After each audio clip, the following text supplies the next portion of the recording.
Exercer son activité professionnelle chez soi, quelles sont les conditions et risques? Travailler chez soi est une option qui séduit de plus en plus, car cela permet de réduire les frais occasionnés par la location d'un local. Pour y parvenir, il faut respecter certaines conditions. Par ailleurs, la domiciliation et l'exercice d'une activité professionnelle chez soi, gestion sociale, réception de la clientèle, etc., ne doivent pas être confondus. Premièrement, les autorisations pour exercer son activité professionnelle chez soi. L'autorisation de principe pour créer son activité chez soi. En théorie, que vous soyez propriétaire ou locataire de votre logement, vous bénéficiez d'une autorisation de principe pour exercer votre activité depuis votre domicile. Bien entendu, cette autorisation suppose que votre bail, si vous êtes locataire, et ou que le règlement de copropriété de votre immeuble ne vous l'interdise pas expressément. L'autorisation de changement d'affectation du local.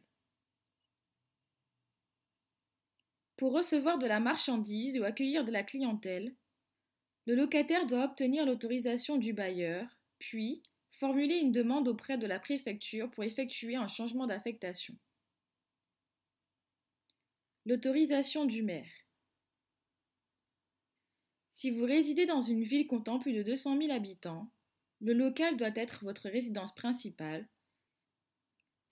Ensuite, l'activité doit être exercée par vous uniquement et ne doit pas vous emmener à recevoir de la clientèle ou des marchandises.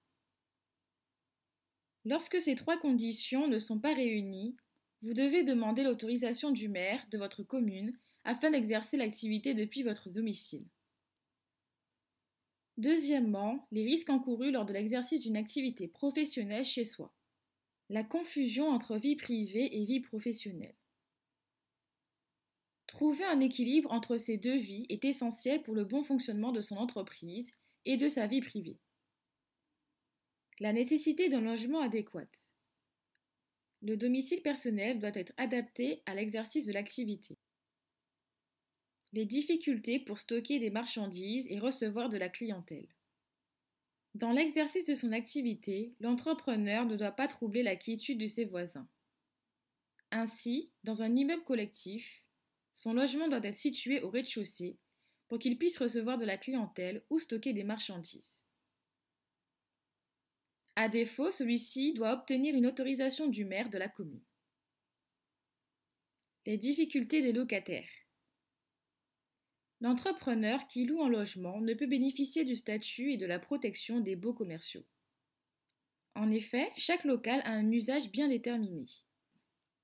Local d'habitation commerciale ou professionnelle, qui ne peut être modifié que par voie d'autorisation du maire de la commune.